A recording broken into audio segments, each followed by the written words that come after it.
বিসমিল্লাহির রহমানির রহিম। সম্মানিত বিনিয়োগকারী ভাই বোনেরা, আসসালামু আলাইকুম। শুভ অপরাহ্ন। আজ 31শে মে, রোজ শনিবার। আজকে আমি আপনাদের সাথে আপনাদের অনুরোধের 10টি স্টক নিয়ে কথা বলতে হাজির হয়েছি। আশা করি আপনারা সকলেই ধৈর্য সহকারে আজকের এই আলোচনাটি শুরু থেকে শেষ পর্যন্ত শুনবেন এবং সবাইকে বিনীতভাবে অনুরোধ করব, বিশেষ করে যারা প্রথমবারের মতো আমার চ্যানেলে নতুন এবং আমাকে প্রথমবার শুনছেন, তারা অবশ্যই আমার চ্যানেলটি সাবস্ক্রাইব করবেন এবং আপনাদের যদি কোনো অনুরোধের স্টক থাকে সেটি অবশ্যই আপনারা কমেন্টসে লিখে আমাকে জানাবেন। আমি অবশ্যই আপনাদের অনুরোধের স্টক নিয়ে কথা বলবো। এছাড়াও যারা প্রতিনিয়ত আমাকে শোনেন তাদের সবাইকে আন্তরিক ধন্যবাদ এবং কৃতজ্ঞতা প্রকাশ করছি। একই সঙ্গে আপনাদের যদি কোনো অনুরোধের স্টক থাকে সেটি অবশ্যই আপনারা কমেন্ট সেকশনে লিখে জানাবেন, আমি অবশ্যই কথা বলবো।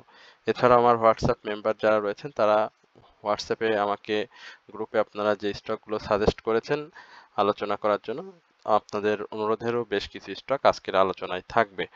আমি আজকে যে স্টকগুলো নিয়ে কথা বলবো, এই স্টকগুলোর মধ্যে বেশ কিছু স্টক রয়েছে যেগুলো দীর্ঘমেয়াদে বিনিয়োগ করলে খুব ভালো প্রফিট পাওয়া সম্ভব। বাট বর্তমান সময়ে যে এই দীর্ঘমেয়াদের স্টকগুলোর যে হিউজ কারেকশন, সেই কারেকশন থেকে বর্তমানে মার্কেটের যে মুভমেন্ট, আমরা প্রত্যাশা করছি একটা মার্কেটের ভালো মুভমেন্ট আমরা সামনে দেখতে পাচ্ছি। তো এই মুভমেন্টে দীর্ঘমেয়াদী যে স্টকগুলো কারেকশন ছিল, সেই কারেকশন থেকে বের হয়ে এখন একটা প্রাইস অ্যাকশনে তারা যাবে। সুতরাং এই দীর্ঘমেয়াদী স্টকগুলো খুব অল্প সময় অর্থাৎ স্বল্প মেয়াদে ভালো প্রফিট দিবে বলে আমরা প্রত্যাশা করি এবং আপনাদের এই অনুরোধের স্টক নিয়েই মূলত আজকের আলোচনা। আশা করি আপনারা ধৈর্য সহকারে আজকের এই আলোচনাটি শুনবেন। এছাড়াও শেয়ার বাজার সম্পর্কিত বেশ কিছু প্রশ্ন আমার ব্যক্তিগত হোয়াটসঅ্যাপে অনেকেই করেছেন, অনেকেই কমেন্ট সেকশনে বিভিন্ন ধরনের মন্তব্য করে থাকেন। আমি দু একটি কথা বলে তারপরে আপনাদের সাথে আলোচনায় ফিরে যাব। আচ্ছা, আমাদের অনেকেই আমাকে বলেছেন যে ভালো শেয়ার নিয়ে কথা বলার জন্য। আসলে আপনি যখন শেয়ার বাজারে ব্যবসা করতে আসবেন বা ব্যবসা করবেন, তখন আপনার বলার রাইট নেই যে এই শেয়ারটি পচা, এই শেয়ারে বিনিয়োগ করা যাবে না। কারণ আপনি এই বাজার সম্পর্কে জেনে শুনে বুঝে আপনি বিনিয়োগে এসেছেন। সুতরাং আপনি যদি একটি স্টককে হঠাৎ করেই বলেন যে এটা পচা শেয়ার, এটা ভালো না, আপনি এই শেয়ারে বিনিয়োগ করলে আপনি ধরা খাবেন। আপনি দেখেন যে ভালো শেয়ারে আপনি যদি বিনিয়োগ করে যদি বছরের পর বছর যদি প্রফিট বের করতে না পারেন, তখন যদি আপনি একটি খারাপ শেয়ার, আমি তো বললাম খারাপ শেয়ার আমি বলতে পারবো না, কারণ প্রত্যেকটা স্টক এক্সচেঞ্জে যে মার্কেটগুলো এন্ট্রি হয় বাজারে ব্যবসা করার জন্য, তারা অবশ্যই সমস্ত শর্ত পূরণ করেই বাজারে আসে। সুতরাং আমি মনে করি বাজারে যে কোম্পানিগুলো রয়েছে বা বাজারে যে কোম্পানিগুলো শেয়ার ব্যবসায় বিনিয়োগকারীদের সঙ্গে রয়েছেন, তারা কেউই খারাপ না। তারা তাদের বর্তমান যে সময়টা, তারা তাদের কি বলে, আমাদেরকে ফাঁকি দিচ্ছে যে ডিভিডেন্ড দিচ্ছে না, তারা চুরিচামারি করে বের হয়ে চলে যাচ্ছে। এটা আমাদের কমিশনের দোষ যে কমিশন তাদেরকে বের হতে সহযোগিতা করছেন। কিন্তু সেই কোম্পানিগুলো তো আসলে এই বের হয়ে যাওয়ার জন্য তো বাজারে আসেনি। তারা তো আমাদের সঙ্গে ব্যবসা করার জন্যই এসেছিল। আর শেয়ার বাজারের মূলত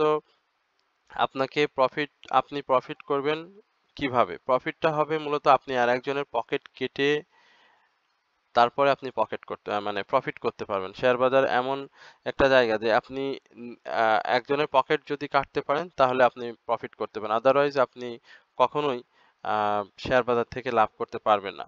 অনেক খারাপ আমার মেম্বাররা রয়েছেন, অনেক খারাপ শেয়ারে বিনিয়োগ করে তারা অনেক ভালো প্রফিটে রয়েছেন। আমি দেখতে পাচ্ছি যে এই শেয়ারগুলো আ আ মানে প্রফিট করলে অনেক রিস্ক হয়ে যায়। অনেক সময় আটকে যাওয়ার সম্ভাবনা থাকে। বিশেষ করে জেড ক্যাটেগরির অনেক স্টক থাকে। অনেকগুলোর পি রেশিও নেগেটিভ রয়েছে, ন্যাব নেগেটিভ রয়েছে। এই ধরনের স্টকগুলোতে তারা কিন্তু বিনিয়োগ করছে, ঝুঁকি নিয়ে বিনিয়োগ করতেছে। তারা হিউজ পরিমাণে প্রফিট করতেছে। মানে বলার বাইরে। আবার আমরা অনেক ভালো ফান্ডামেন্টাল শেয়ারে বছরের পর বছর, বছরের পর বছর ধরে আটকে আছি। কিন্তু কোনো প্রফিট টেক করতে পারি। সুতরাং ওটাই তাদের কাছে অনেক ভালো শেয়ার। কারণ তারা এখান থেকে প্রফিট করতে পারে।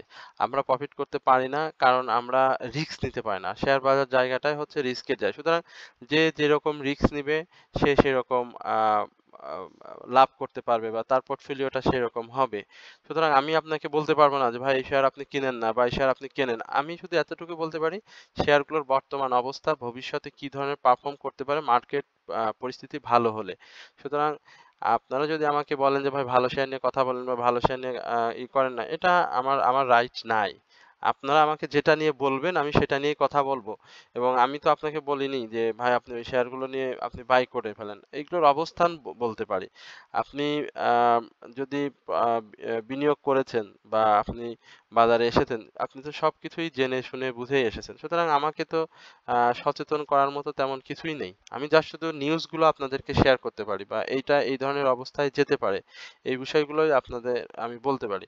হ্যাঁ, একটা কথা আপনাকে আমি বলতে পারি, সেটি যে ক্যাটেগরির স্টক হোক না কেন, আপনারা অবশ্যই দেখবেন যে একটা শেয়ার আ মুভমেন্টে নাই। অনেকদিন ধরে মুভমেন্টে নাই।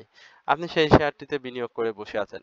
এই বিনিয়োগটা আপনার জন্য অনেক দীর্ঘমেয়াদের আ আটকে যাওয়ার সম্ভাবনা থাকবে। আপনাদের বিনিয়োগ করতে হবে, সেটা যেকোনো ক্যাটেগরির হোক না কেন। বাট শেয়ারটির ভলিউম মুভমেন্ট এ রয়েছে। প্রাইস অ্যাকশনটা আপস অ্যান্ড ডাউনস এর মাধ্যমে রয়েছে।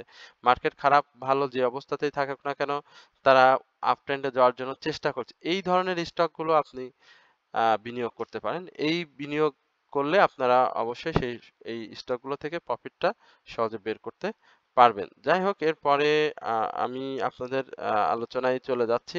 বিশেষ করে British American tobacco Bangladesh limited BAT-BC নিয়ে অনেকেই খুব জানতে চেয়েছেন। আচ্ছা, BAT-BC নিয়ে আমি এর আগেও আপনাদের সঙ্গে কথা বলেছিলাম, একাধিকবারই কথা বলেছি আপনাদের সাথে। আ হচ্ছে যে BAT-BC দেখেন গতদিন যে লোটি ক্রিয়েট করেছে। এই যে ডাউন ট্রেন্ডটি ছিল, এই যে ১৩ই মার্চ মার্চে আমরা প্রাইস দেখেছি ৳৩২৮ এবং সেখান থেকে স্টকটি গতদিনে ৳২৪৭ লো করেছে। যে হিউজ ডাউন ট্রেন্ড, এই ডাউন ট্রেন্ডে আসার পরে সে কিন্তু সাপোর্ট নিয়েছিল। আমরা যদি আ ২৮শে মে স্টকটি দেখি, তাহলে কিন্তু স্টকটি যে লোটা করেছিল সেখানে ছিল ৳২৫২। স্বাভাবিকভাবেই আমরা বলেছিলাম যে স্টকটি যদি এই লোটাকে সাপোর্ট করে তাহলে খুবই ভালো হবে। না হলে কিন্তু ২৪৭ বা ২৪৫ এই লেভেলে স্টকটি আসার সম্ভাবনা থাকবে সাপোর্ট নেওয়ার জন্য। এবং দেখেন সেই স্টকটি কিন্তু ঠিক সেম ২৪৭ এর সাপোর্ট নিয়ে দেখেন আবার কিন্তু ঘুরে গিয়েছে এবং ৳১৫ প্রাইস অ্যাকশন করেছে এবং ভলিউমটা আ গেইন করার চেষ্টা করছে। আমরা তার এভারেজ ভলিউমটা আপনারা যদি দেখেন, এখান থেকে কিন্তু একেবারে ড্রাই ভলিউম এখানে দেখেন সে খুব সুন্দর ভলিউম পেয়েছে এবং এটাকে কিন্তু আনইউজুয়াল ভলিউম বলার কোনো সুযোগ নেই। যেহেতু ৪,৪১,০০,০০০ পাবলিক হোল্ডিং শেয়ার রয়েছে এবং এই স্টকটি আমি মনে করি যে এই জায়গাটা অর্থাৎ ২৮৪ থেকে ২৮৪ থেকে ২৯৫ এই জায়গাটা একটা বাধাপ্রাপ্ত জোন। এই জায়গাটা যদি সাকসেসফুলি ব্রেকআউট করতে পারে তাহলে কিন্তু স্টকটি আবারও মুভমেন্টে ফিরে আসবে এবং সেক্ষেত্রে ৳৩০০ র আশেপাশে আমরা স্টকটিকে দেখতে পারবো। যেহেতু তার RSI এখনো বাড়ার হিউজ পরিমাণে জায়গা রয়েছে। হিস্টোগ্রামের বারটি ধূসর এবং ছোট হয়ে আসছে। একই সঙ্গে MACDর অরেঞ্জ এবং ব্লু রেখা, তারাও কিন্তু খুব কাছাকাছি অবস্থানে আসার চেষ্টা করছে। তো যাদের কাছে রয়েছে, আমি বলি যদি যে প্রফিট টেকিং এর জন্য আমি আপনাদের একটা সুযোগ আসছে, যারা এই ২৭, ২৫ থেকে ২৮ তারিখ এই জোনটাতে যারা এন্ট্রি নিয়েছেন এবং স্টকটির আ খুবই ভালো একটি স্টক। আপনারা জানেন যে স্টকটি আ দীর্ঘমেয়াদে বিনিয়োগ করলে ভালো প্রফিট পাবেন, এতে কোনো সন্দেহ নেই। বাট স্বল্প মেয়াদে এই স্টকগুলো খুব ভালো হবে এবং প্রাইস অ্যাকশন এর জন্য তৈরি হচ্ছে। সুতরাং যাদের কাছে আছে অপেক্ষা করতে পারেন এবং যারা এন্ট্রি জোন হিসেবে স্টকটিকে পছন্দ করেন, আমি মনে করি এই জায়গা থেকে আপনারা এন্ট্রি নিলে অবশ্যই প্রফিট টেকিং এর সুযোগ পাবেন। আচ্ছা, এরপরে গ্রামীণফোন, এই স্টকটি নিয়ে আপনারা একটু জানতে চাচ্ছেন। আমরা গ্রামীণফোন নিয়ে সংক্ষিপ্ত পরিসরে আলোচনা করার জন্য চেষ্টা করব। আচ্ছা, গ্রামীণফোনের ক্যান্ডেল প্যাটার্নটা খুব ভালো আসেনি। প্রথমে বলি, উপরের শ্যাডোটি অনেক বেশি রয়েছে এবং এখানে স্টকটির প্রারম্ভিকভাবে হায়ার উপরে ক্লোজ দিয়েছে, কিন্তু আ শ্যাডোটি অনেক বেশি থাকায় ক্যান্ডেলটি দুর্বল। তবে স্টকটি মুভমেন্টে আসার জন্য চেষ্টা করছে। এখানে অবশ্যই আজ যে ক্লোজটা দিয়েছে ২৮৩, আমি মনে করি যে ২৯৫ থেকে ৩০৪ বা ৩০০ র উপরে একটু আ ক্লোজ যদি দিতে পারে, তাহলে কিন্তু স্টকটি আবারও ৩২০ থেকে ৩৩৩ এর এই লেভেলটাতে আমরা স্টকটিকে দেখতে পাবো। যেহেতু মার্কেট পজিশনটা ভালো না, তো যার কারণে তাদের প্রাইস অ্যাকশন পাশাপাশি ফার্স্ট কোয়ার্টার ইপিএসটাও একটু নেগেটিভ আসছে। তো যার কারণে স্টকগুলো একটু কারেকশন মোডে রয়েছিল এবং সেই কারেকশনটা হিউজ পরিমাণে হয়ে গিয়েছে। এই ধরনের ফান্ডামেন্টালি স্টকে কিন্তু এই ধরনের কারেকশন মার্কেট ভালো থাকলে থাকে না। বাট মার্কেটে যেহেতু চিত্র চেঞ্জ হবে, সুতরাং স্টকগুলো মুভমেন্টে আসবে। সুতরাং আপনি যদি এই জায়গাগুলোতে এন্ট্রি জোন হিসাবে নেন 280, 283, হ্যাঁ? গতদিন যেমন 271 এ লো করেছিল। তো এই জায়গাগুলোতে যারা এন্ট্রি নিয়েছেন, আশা করি আপনারা প্রফিট পাবেন এবং খুব শীঘ্রই এইখান থেকে 284 যে গতদিনের যে হাইটি করেছিল 295, এই জায়গাতে আপনারা একটা প্রফিট টেক করতে পারেন যারা 270, 75 এই জোনে এন্ট্রি নিয়েছেন। তো যাদের কাছে আছে অপেক্ষা করতে হবে। সেল সিগন্যাল রয়েছে, এমএসিডি মুখোমুখি অবস্থান করছে। আশা করি মার্কেট পজিটিভ রোল প্লে করলেই আমরা স্টকটি বাই সিগন্যালে দেখতে পাবো। এরপরে ডিবিএইচ, আমরা একটু ডিবিএইচ ডেল্টা ব্র্যাক হাউস এই স্টকটির কি অবস্থা আপনাদের সাথে একটু শেয়ার করার চেষ্টা করি। ডিবিএইচ এর বিষয়ে যদি একটু বলতে হয় যে আপনারা জানেন যে ফিন্যান্সিয়াল ইনস্টিটিউশনের যে খারাপ অবস্থাটা আমরা আর্থিক প্রতিবেদন যেটি দেখেছিলাম সেখানে 20টি কোম্পানির লাইসেন্স বাতিলের বিষয়ে যেটা বলা হয়েছিল। তো পরবর্তীতে কিন্তু আমরা দেখেছি যে স্টকগুলোর বেশ কারেকশন হয়েছে এবং এখন যে জায়গাতে ডিবিএইচ রয়েছে সেটি একটা ভালো সাপোর্ট জোন এবং গতদিনেও সে ৳1 প্রাইস অ্যাকশন করেছে, বাট ভলিউমটা কিন্তু খুবই কম। যেহেতু ভলিউম পাবলিক হোল্ডিং রয়েছে ভালো, 3 কোটির উপরে শেয়ার রয়েছে, 3.5 কোটির উপরে। আম এইখানে স্টকটির একটা ভালো প্রাইস অ্যাকশন জোন যেটি আমি বলব যে ৳32 60 উপরে একটা ক্লোজ দিতে হবে এবং সেই ক্লোজটা যদি দিতে পারে তাহলে স্টকটি আ ৳35 এই লেভেলে আমরা দেখতে পাবো। স্টকটির আরএসআই বাড়ার অনেক জায়গা রয়েছে। হিস্টোগ্রামের বার, এমএসিডি মুভিং এভারেজ এই মুহূর্তে সেল সিগন্যাল রয়েছে। স্টকটিতে যদি কেউ এন্ট্রি নিতে চান তাহলে আমি মনে করি যে এখন এন্ট্রি নেওয়ার একটা ভালো জায়গা রয়েছে। এখানে এন্ট্রি নিলে অবশ্যই স্টকটিতে আপনারা প্রফিট পাবেন এবং বায়ারদের আধিপত্য আস্তে আস্তে আসবে স্টকটিতে। এরপরে Gemini food, food and light সেক্টরের এই স্টকটি লো পেইড। আমরা একটু দেখি জেমিনিসির কি অবস্থা। জেমিনিসি অনেকেই অনেক বেশি দামে বাই করেছেন। অনেকেই আ বলতেছেন যে আসলে বের হওয়ার কোনো সুযোগ আছে কিনা, আর কতদিন লাগবে? আমি মনে করি যে স্টকটি আ ভালো। আ ইপিএস সংক্রান্ত জটিলতা, মার্কেটের পজিটিভ যে মুভমেন্ট সেই মুভমেন্ট নাই। যার কারণে স্টকগুলো আসলে খুব বেশি একটা আ আস্থার জায়গা বিনিয়োগকারীদের কাছে করে নিতে পারেনি। যেহেতু আ এইখানে আ ক্যান্ডেলটা প্যাটার্নটা ভালো আসেনি, বাট লো থেকে কিন্তু ৳3 পজিটিভ করেছে। এই জায়গাটা কিন্তু খুব ভালো। অর্থাৎ ৳102 র যে জায়গাটা, এই জায়গাটাতে আগামী দিনে সাপোর্ট করে কিনা বা রেসপেক্ট করে কিনা সেটা দেখতে হবে। তবে প্রত্যাশা করি এখানে রেসপেক্ট করবে এবং ক্লোজিং যেটা ৳108 থেকে ৳112 এই জোনটার উপরে একটা ক্লোজ দিতে হবে। ক্লোজ দিতে পারলে স্টকটি আগামীতে ভালো করবে। যাদের কাছে রয়েছে অপেক্ষা করতে হবে। যেহেতু স্টকটিতে এখন পর্যন্ত বাই সিগন্যাল রয়েছে, তবে স্টকটিতে বায়ারের আধিপত্য খুবই কম।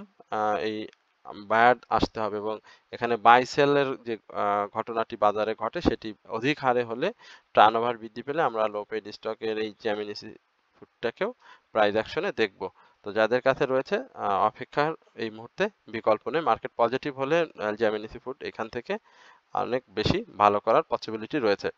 এরপরে নাভানা ফার্মা নিয়ে আমরা একটু কথা বলি। নাভানা ফার্মা আ আ স্টকটি খুবই ভালো। আ এর আগেও আমরা দেখেছি কিছুদিন আগে একটা প্রাইস অ্যাকশন করে বিনিয়োগকারীদের ভালো প্রফিট টেকিং এর সুযোগ করে দিয়েছে। এই এইখানটাতে স্টকটি একটু কারেকশন মোডে ছিল। এই কারেকশন মোডটা অলরেডি আমি মনে করি যে শেষ করে ফেলেছে। এখন অপেক্ষা করতে হবে মার্কেট পজিটিভ ধারায় ফিরে আসার এবং সেক্টর ওয়াইজ মুভমেন্ট। কারণ থার্ড কোয়ার্টার ইপিএসটা ভালো এসেছে। ক্যাশ ডিভিডেন্ড হিস্ট্রি খুবই ভালো নাভানা ফার্মাসিউটিক্যালস লিমিটেডের। বাজারেও বেশ ভালো চাহিদা আছে এই নাভানা ফার্মার। এবং আমরা যে ৳৫১ যেটি এর আগে বলেছিলাম ৫১ থেকে ৬১, ৫১ থেকে এর আগেও বেশ কয়েকবার সে প্রাইস অ্যাকশন করেছে। আপনারা যদি দেখেন এপ্রিলে দেখেন, মার্চে দেখেন এবং মেতে এই জায়গাটা যদি ব্রেকআউট করতে পারে তাহলে কিন্তু স্টকটি ভালো প্রাইস অ্যাকশনে ফিরে যাবে। তো যাদের কাছে রয়েছে অপেক্ষা করেন। স্টকটিতে এই মুহূর্তে সেল সিগন্যাল রয়েছে। ক্যান্ডেল প্যাটার্নটা স্বাভাবিকভাবে ডাউন ট্রেন্ড গতদিন হাইয়ের উপরে ক্লোজ দিতে পারেনি। এটি দিতে পারলে ভালো হতো।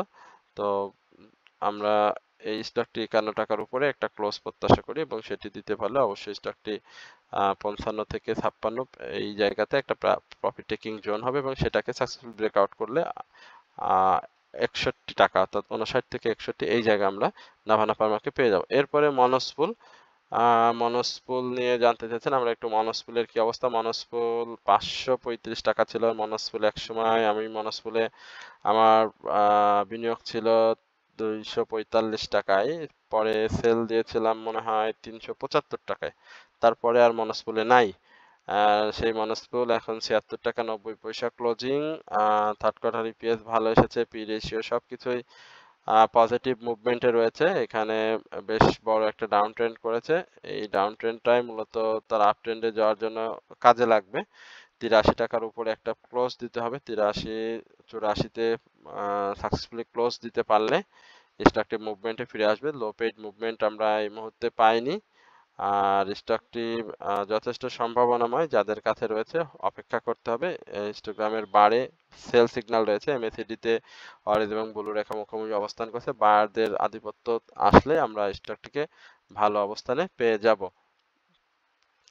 এরপরে জিপিএইচ ইস্পাত, এই স্টকটি নিয়ে একটু জানতে চাচ্ছেন। আমরা জিপিএইচ ইস্পাতের কি অবস্থা আপনাদের সাথে শেয়ার করি। জিপিএইচ ইস্পাত ইঞ্জিনিয়ারিং সেক্টরের খুব ভালো একটা ফান্ডামেন্টালি স্টক আমি বলবো। এই স্টকটির পাবলিক হোল্ডিং অনেক বেশি, প্রায় 19 কোটির মতো শেয়ার রয়েছে, বাট মুভমেন্ট নাই। গত 52 সপ্তাহের হাই ছিল 33 টাকা। একেবারে দীর্ঘ ডাউন ট্রেন্ড স্টকটিতে, 22 টাকা থেকে 16 টাকা। তবে এই ধরনের স্টকের ডাউন ট্রেন্ড গুলো কিন্তু খুব স্লোলি হয়, অর্থাৎ 10 পয়সা 20 পয়সা 40 পয়সা এইভাবে স্লো মুভমেন্ট ডাউন ট্রেন্ডে আসে। আপনি যদি অন্যান্য স্টকের সঙ্গে তুলনা করতেন তাহলে কিন্তু এতদিন আপনার এই স্টকের অস্তিত্ব থাকার কথা না। যিনি বলেছেন সেই ভাইকে একটু বলি যে স্টকটিতে এই মুহূর্তে ভাই বায়ার নাই, বায়ারদের আসতে হবে। 18 টাকা 50 পয়সা থেকে 19 টাকা এই জায়গাতে একটা ক্লোজ দিতে হবে, বাই সিগন্যাল রয়েছে। তো এই ক্লোজটা না দেওয়ার আগ পর্যন্ত বড়সড় বা 2-3 টাকার একটা মুভমেন্ট বা গ্যাপ সেটি আমরা দেখতে পাচ্ছি না। যদিও স্টকটি খুবই ভালো। শেয়ার বাজারে আমরা দেখেছি তাদের ডিভিডেন্ড হিস্ট্রি, তারপরে অন্যান্য সময় প্রাইস অ্যাকশন মার্কেটের সঙ্গে তাল মিলিয়ে। তো ইঞ্জিনিয়ারিং সেক্টরের যে ছোট ছোট মুভমেন্ট, সেই মুভমেন্টটা যদি জিপিএস ইস্পাতকে স্পর্শ করে তাহলে আশা করি এটি ভালো করবে। আর এই মুহূর্তে অপেক্ষা করা ছাড়া কিছু নেই। যেহেতু গতদিন সে ইয়ারলি লো ক্রিয়েট করেছে 16 টাকা 80 পয়সা, এইটা আসলে সাপোর্ট জোন হিসাবে কাজ করলে ভালো, না করলে 15 টাকা 40 পয়সা এই জায়গায় স্টকটি আসার একটা সম্ভাবনা রয়েছে। এরপরে আমরা মীর আক্তার ইঞ্জিনিয়ারিং সেক্টরের আরেকটি স্টক খুব সংক্ষেপে দেখে আসার চেষ্টা করব। আশা করি আপনারা আমার আলোচনা শুনছেন এবং আপনাদেরকে বিনীতভাবে অনুরোধ করবো অবশ্যই আমার চ্যানেলটি সাবস্ক্রাইব করুন। আচ্ছা, মীর আক্তারটা খারাপ বাজারেও কিন্তু খুব বেশি প্রাইসটা পড়তে দেয়নি, অর্থাৎ 24-25 এই জোনেই কিন্তু সে রয়েছে। এটা খুব ভালো একটা লক্ষণ। আমরা বলেছিলাম যে 28 টাকার উপরে স্টকটি একটা ক্লোজ দিতে হবে। ভলিউমটা বৃদ্ধি পায়নি, ভলিউমটা আগের মতোই রয়েছে। ভলিউম ক্যারি করতে হবে এবং এই জায়গাটা ক্লোজ দিলে 27-28 টাকার এই জায়গাটাতে একটা ক্লোজ, 27 টাকার উপরে একটা ক্লোজ দিলে আমরা মনে করি যে স্টকটি আবারও স্পেস পাবে প্রাইস অ্যাকশনের জন্য। বায়ার আসতে হবে। ক্যাশ ডিভিডেন্ড হিস্ট্রি খুবই ভালো। পাবলিক হোল্ডিং যেহেতু 5 কোটি 5.5 কোটির মতো শেয়ার আছে, সুতরাং ভলিউমের বিকল্প নেই।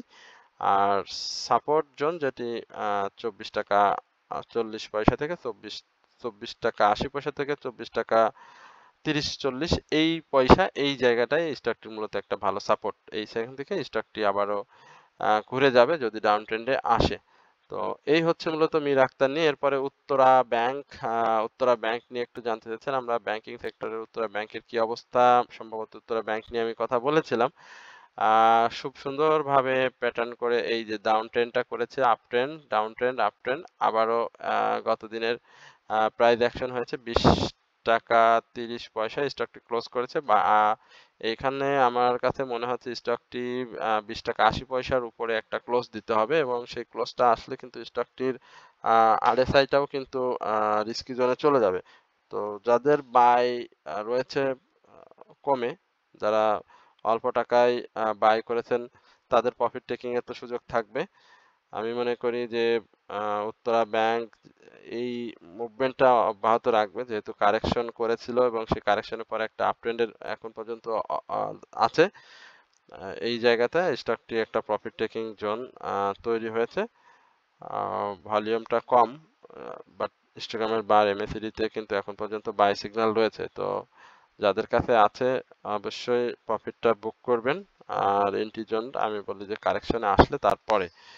আচ্ছা, এরপরে তশরিফা। তশরিফা নিয়ে একটু জানতে চাইছেন, আমরা একটু তশরিফাটার কি অবস্থা দেখে আসি। তশরিফা এখানে প্যাটার্নটা যেটি করেছে, গত দিনের দেখেন হাইয়ের উপরে ক্লোজ দিতে পারেনি। গত দিন 18 টাকা 80 পয়সা ছিল, ভলিউমটা পেয়েছে। এই ভলিউমটাকে কন্টিনিউ করতে হবে। ক্যাশ ডিভিডেন্ড ছিল 3 টাকা 50 পয়সা, ক্যাশ ডিভিডেন্ড দিয়েছিল। সেকেন্ড থার্ড কোয়ার্টার ইপিএসটা ভালো এসেছে। ন্যাপ যথেষ্ট পরিমাণে ভালো, পাবলিক হোল্ডিং এ কিন্তু খুবই কম। এটা কিন্তু খুব সম্ভাবনাময় একটি স্টক আমার কাছে এখন দেখে মনে হচ্ছে। আমি এই সময় খুব বেশি একটা খেয়াল করিনি। মুভমেন্ট চলে আসলে কিন্তু 19 টাকা 50 পয়সার উপরে যদি ক্লোজ দিয়ে দেয় তাহলে কিন্তু স্টকটি ভালো করবে। তবে এই ক্লোজের আগে অবশ্যই আপনাকে অপেক্ষা করতে হবে। একই সঙ্গে বায়ার আসতে হবে, বা আপনার যে ভলিউম সেটিকে গেইন করতে হবে, ভলিউমটা বৃদ্ধি পেতে হবে। যদি হয়ে যায় তাহলে স্টকটি বিনিয়োগকারীদের জন্য পজিটিভ সাইন, এবং হিস্টোগ্রামের বার এমএসিডি মুভিং অ্যাভারেজে আমরা এই মুহূর্তে সেল সিগন্যাল দেখতে পাচ্ছি। তো যাদের কাছে আছে অপেক্ষা করতে হবে। স্টকটি মার্কেট পজিটিভ ধারায় ফিরে আসলে স্বল্প মেয়াদে খুব ভালো একটা প্রফিট গেইন করতে পারবেন। তো এই হচ্ছে আপনাদের অনুরোধের স্টক এবং মার্কেট নিয়ে আজকে সংক্ষিপ্ত পরিসরে আলোচনা। আশা করি আপনারা সকলেই ধৈর্য সহকারে আজকের এই আলোচনাটি শুনেছেন। আমি সবাইকে বিনীতভাবে অনুরোধ করব, আপনার যদি কোনো অনুরোধের স্টক থাকে সেটা অবশ্যই আপনারা কমেন্ট সেকশনে আমাকে লিখে জানাবেন। সকলেই ভালো থাকবেন, সুস্থ থাকবেন, এই প্রত্যাশায় আজকের আলোচনা এখানেই শেষ করছি। আসসালামু আলাইকুম ওয়া রাহমাতুল্লাহি ওয়া বারাকাতুহু।